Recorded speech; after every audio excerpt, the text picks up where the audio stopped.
बाबा भीष्म के पास जाती है द्रौपदी। बाबा भीष्म, आप इस कुल के सबसे बुजुर्ग हैं, और क्या आप इतने, तुम्हारे आंख में, नेत्र में शक्ति है कि मुझको तुम निर्वस्त्र देख सकते हो समाज के सामने? परंतु अन्य के अधीन होने के कारण बाबा भीष्म नीचे को सिर कर देते हैं। द्रौपदी धृतराष्ट्र के पास जाती है। धृतराष्ट्र से कहती है, आप मेरे ससुर हो, आंख से तो आपको नहीं दिखता, पर तुम्हारे कानों में क्या इतनी शक्ति है कि तुम कानों से सुन सकोगे? परंतु द्रौपदी को कोई नहीं सुन रहा था।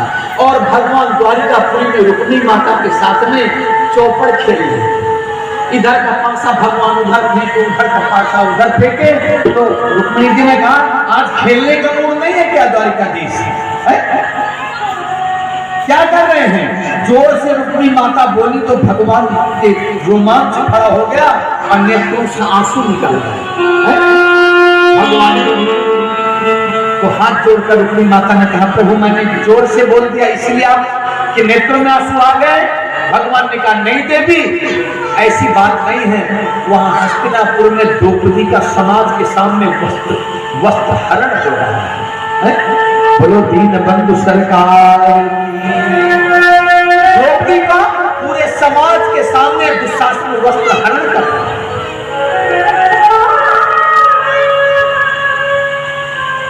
रुक्मिणी माता ने कहा, द्वारिकानाथ, आप द्रौपदी को अपनी बहन कहते हो, है?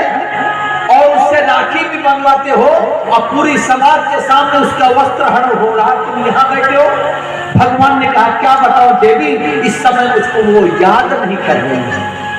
भगवान सदनों याद के सहारे भक्त के पास पहुंचते हैं, और दूसरा न कोई रास्ता था, ना है, न कभी हो।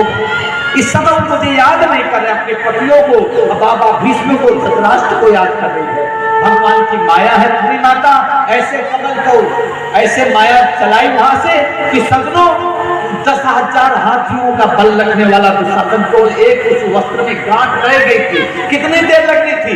परंतु उस गांठ के खुलने के पहले भगवान का पिता जैसे दोनों हाथ ऊपर को उठाकर, हे नाथ द्वारिकावासी, दोनों हाथ उठाकर ऊपर को भगवान की याद की, तो उस गांठ के खुलने के पहले भगवान का पीताम्बर द्रौपदी से निपट गया।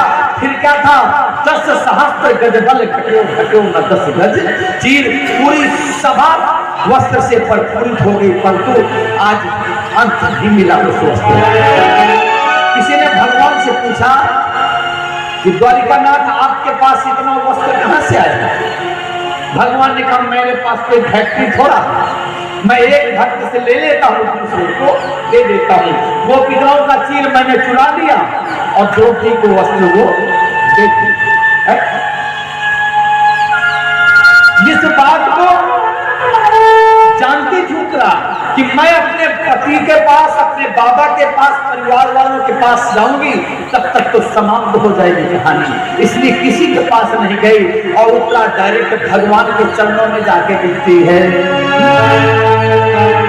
और कहते, हे द्वारिकानाथ, आपने पांडवों के वंश की रक्षा करने का संकल्प किया था, इसलिए आप मेरी रक्षा करें।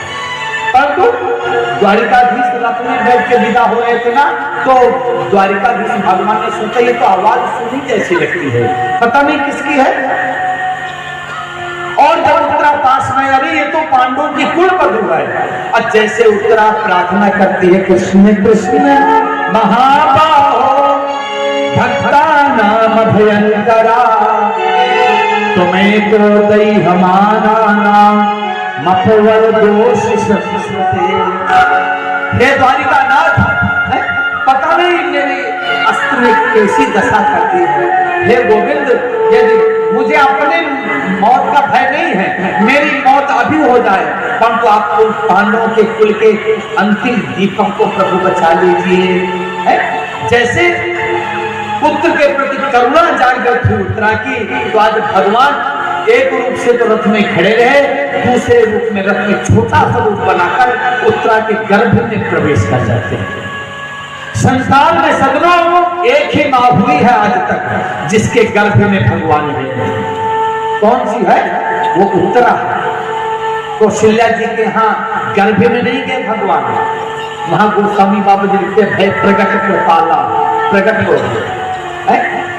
भगवान देवकी के जेल खाने में प्रकट हो जाते हैं। क्यों? उत्तरा ऐसी माँ है जिसके गर्भ में भगवान गए हैं, और जैसे भगवान गए क्या देखते हैं, परीक्षित की तो मौत हो चुकी है। तब भगवान ने अमृतमयी दृष्टि से परीक्षित जी को देखकर पुनः जीवित किया है। इनका नाम, असली नाम विष्णुराज था, परीक्षित नहीं था, है?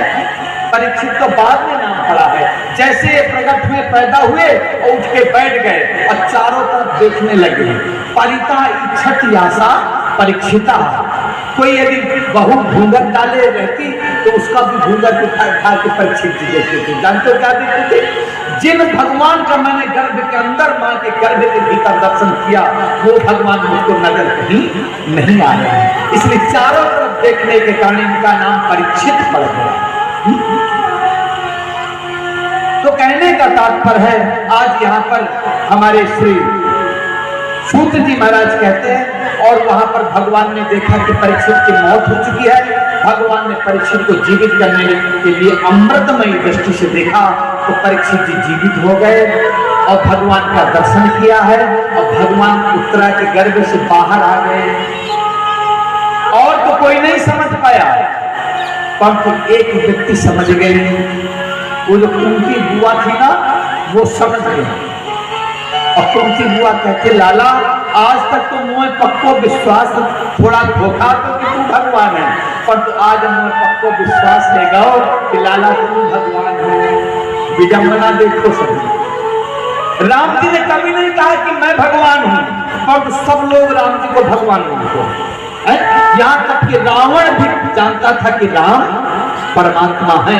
इनसे हठपूर्वक बैर करूंगा, यदि अकेले भजन करूंगा तो मेरी मुक्ति होगी, और यदि मैं बैर करूंगा तो मैं परिवार सहित मेरी मुक्ति हो जाएगी। रावण भी जानता था, और राम जी ने कभी नहीं कहा कि मैं भगवान हूं, पर सब लोग राम जी को भगवान